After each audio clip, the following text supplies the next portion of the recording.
So as you guys know, Bernard Sanders is going around the country mostly to swing districts that voted for Biden in 2020 and then Trump in 2024 on his Fight the Oligarchy tour, where he basically just goes around and explains why Donald Trump is bad for you, which is very great messaging. But unfortunately, it is not messaging that the rest of the Democratic Party is following. Now, Bernie went to Las Vegas with AOC, and Hasan Piker was fortunate enough to be able to sit down with these two. Full transparency, I'm a fan of Hasan. I really enjoy his apolitical centrism on all of on all of the critical topics going on in the world today. Now, in all seriousness, I think that this is a great opportunity for everybody, not just for Hasan, but for Bernie and AOC to not necessarily reach a different audience, but just continue to have as many eyeballs on them as possible. As it stands right now, they are the only two in the Democratic Party really with any motion. They are the best bet for preserving the Democratic Party, or maybe even starting I don't want to say a third party. I will say this. They are the best chance at revitalizing the Democratic Party. And I say they, it's really AOC because Bernie is like 107 at this point. AOC is the next generation of Democrat. She's a younger Democrat. She's got a tremendous following. I think that her, Andy Beshear, Tim Walz are really the next faces of the Democratic Party if the establishment allows them to be. So we're going to go ahead. We're going to look at this interview. We're going to break it down. We're going to see what commentary I could add. I'm going to be honest. I don't really expect there to be a lot of it because Hasan and I do share a lot of the same beliefs, virtually all of the same beliefs, and our commentary is quite similar to one another, but you never know. Always Rolls and MBs. We have Bernie Sanders. I am going to watch this on 1.25 speed. Just if you're listening to this on a faster speed, it's going to sound even faster, only because it's a 10-minute video. And AOC in the building. You guys are about to go up and speak at another one of the rallies that you've been doing, the Fighting Oligarchy tour. And I'm very excited to have you here. Vegas, specifically for me, has a lot of importance because I always say it's like the last time that I felt really hopeful about the future of this country, because I was outdoor knocking for you along with the Chapo boys as well in the primaries. And we did pretty well, huh? Yeah, and everyone kept saying, oh, the culinary union is not going to vote, but the rank and file very clearly was swinging in your direction, and in spite of the media attacks, you obviously pulled through, and then COVID, and then all hell broke loose, obviously, and here we are. You don't have a lot of time, so and I'm sure that we'll get to talk a little bit more in the future as well, but I went to Japan recently, and I got both of you guys gifts. I actually have another gift for you, but unfortunately I don't have your gift, the actual gift here. Hold on. This one's for you. This is a Palestinian movement in Japan. Thank you. Solidarity with Palestine, and this is a little train for public transit. I have a Japanese Communist Party pin for you as well, but unfortunately, because I went over there and I checked out their headquarters. But what are you guys trying to accomplish with these rallies? Let's get started. I mean, I think that the kind of moment that we're in, and also something that Trump was able to exploit, was really practicing, even though he doesn't believe in working class politics, they had a very focused working class strategy. And I think for a while, like, Democratic Party clearly wasn't effective at that, wasn't successful at that. And I think one of the things that we're here to do is to actually rally a class-conscious movement to bring people together. This is a huge piece of Bernie's messaging, in particular, how the Democrats have abandoned the working class. But AOC is 1,000,000% correct. Even though Donald Trump does not have populist policy, he has populist messaging. He had populist messaging back in 2016 as well. And perhaps the biggest driver behind why people have resonated so much with it is not necessarily the content of what he's saying, but he gives people an enemy. I did a video talking about why conservatives dominate online media, and it's because they have trained their base to be angry at immigrants and trans people, and they've scapegoated those groups as to why your life sucks. You don't have health care because of trans people. You make $7.25 because of someone from Honduras coming over and it taking your job. There is a lot of resentment in the country right now. There is a lot of anxiety. People are mad at the system. Republicans would never blame the capitalists and the billionaires because they are in bed with them. But increasingly, Democrats are unwilling to do that as well. Bernie and AOC are they're a handful. They're two of the very few Democrats who are like, it's not trans people, it's not immigrants, it's not black people, it's the billionaires, it's the oligarchs, it's the robber barons, and it's the 1% as to why so much has been stripped away from you. And to show that we can fight for a better future, not in marginalizing and attacking people, marginalized people, but actually in rejecting the differences that we have to come together in common cause and to organize folks. Well, I agree. To me, this country faces the worst set of crises that we have faced in a very, very, very long time. We are looking at a nation which is now oligarchic. And they don't hide it. I mean, I must give them credit for it, but, they're there. Mr. Musk, the richest guy in the world, is running all over the place, cutting the needs of veterans, going after Social Security. Elon is deeply unpopular, by the way. I do want to put that out. His shtick is getting very old. He has serious net unfavorability. And it's because he's coming for things that materially benefit people. That's the thing. If you want to win an election, if you're a Democrat and you want to win an election, you have to run on a platform that promises to deliver material benefit, just like FDR did 80 years ago when he won 17 elections in a row, when he won in a landslide every 4 years. He fucking dicked down the Republican Party. It's because he delivered for people at a time of tremendous anxiety and crisis. In addition to Musk, you got 13 nominees of Trump to head major agencies who are all billionaires. So you got a government, clearly, no embarrassment, of the billionaire class, by the billionaire class, for the billionaire class. And then what is, I would hope, would be upsetting to all Americans, no matter what their politics may be. You can be conservative about this. You got a president who is moving us very rapidly into an authoritarian form of society. I mean, you don't sue media in America because they say something bad about you. Alexandria and I got about 500 lawsuits there, but we happen to believe in democracy. You don't ask for the impeachment of judges because they issue a ruling which you disagree with.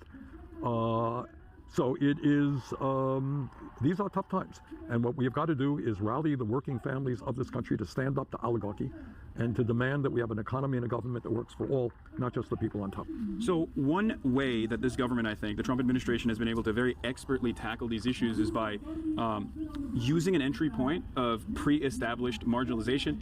Obviously, the erosion of civil liberties is happening all around, but like in terms of attacking free speech, a fundamental principle that I think all Americans agree on. And the way that he's done this, the way that this administration has attacked free speech is by doing something that previously has only been utilized in the darkest times of American history. I'm of course talking about Mahmoud Khalil being potentially being deported, or at least having his green card revoked for basically nothing. The administration has all but admitted for no discernible reason other than the fact that he was the lead negotiator on the student side, the student protesters. The administration has said that Mahmoud Khalil did nothing wrong. They have no criminal charges against him. There is literally no criminal case against that guy. Just that he was detained and is potentially being deported just for supporting the quote-unquote wrong cause in the eyes of the United States government. Columbia campus. On top of that, just like in Nazi Germany, the Trump administration is now trying to put up an academic receivership and take charge and take control over different institutions within Columbia. And I feel like this is a grave mistake. Do you feel like the Democrats have any...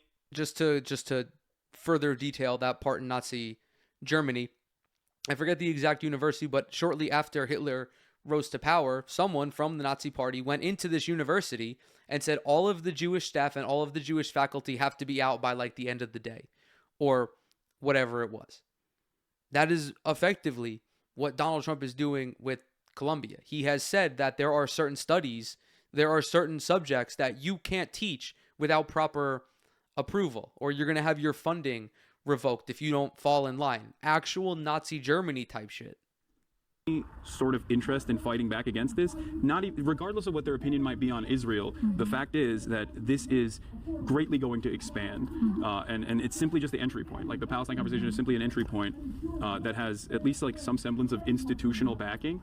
But it's obvious to me that they're going to go after a lot of other people, including by now limited to the French researcher, according to Le Monde, that was denied entry into the country because they looked through his phone and they found out that he had criticized Trump's elimination of grants.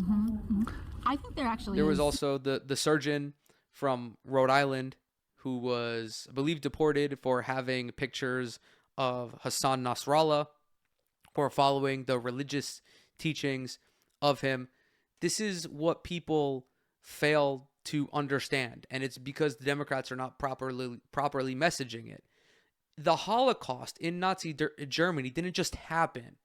There was 6 years of buildup. 6? Yeah, 6 and 3 is 9. There was 6 years of buildup before the Holocaust happened, where it came with denaturalization and then segregation, this, that, whatever. Eventually, Donald Trump will come for any group of people that he feels is detrimental to his cause. We're seeing it with immigrants. We're seeing it with pro-Palestinian protesters. He's now talking about deporting people who protest against Tesla and not even no longer being labeled terrorism, deporting them to El Salvador just for protesting against Tesla. Support for it because of the free speech grounds on it. Because of the free speech grounds, because when ICE came to try to pick up, in Mahmoud Khalil's case, when they tried to pick him up, they offered no warrant. These were unmarked people. There were no charges. And so you have Senator Durbin and Senate Judiciary, right, Bernie? I think he is the ranking member of the Judiciary. I believe they released a statement talking about how they want to move on this. But I also think that it goes without saying that there is still profound money and interest that remains dedicated on both sides of the aisle in trying to marginalize and also conflate criticism of Israel as anti-Semitism. Right. And we have to be very aware of that too. We have very limited time, and you guys have to. Do I need to? Sorry. You got no time. I'm going Okay. It's my All right. Just Sorry, a minute or two. All right, perfect. Sorry. One question I actually wanted to ask you before we let you go is, you've also talked about, you've talked recently with the New York Times about what the future of the Democratic Party looks like and what maybe young enterprising individuals must do. And I believe I'm paraphrasing here. You said something along the lines of like running as an independent rather than utilizing the party. For me, that's not a very radical concept because I am the longest serving independent in American congressional history, and I've always run as an independent. Look, I think the Democrats over the years deserve credit for the work they've done on women's rights, on gay rights, on civil rights in general, fighting bigotry. They deserve credit, and they've made progress. But I don't think anybody with a straight face can tell you that they've stood up for the working class of this country. And I think that's why so many working class people have drifted into the Republican Party, not because they believe in tax breaks for billionaires or they don't believe that climate change is real. It's they look at the Democrats and there's not much there. So what my view is people should think about running as they want. Progressive independents should run as progressive Democrats, but don't necessarily feel that you have to run within the Democratic Party. And I think, as you may recall, in Nebraska, a fellow named Dan Osborne ran a really, really powerful campaign as an independent, running as a very proud trade unionist, running on economic issues, and he did extremely well, much better than anyone had anticipated. So that was my point, and I think it makes sense.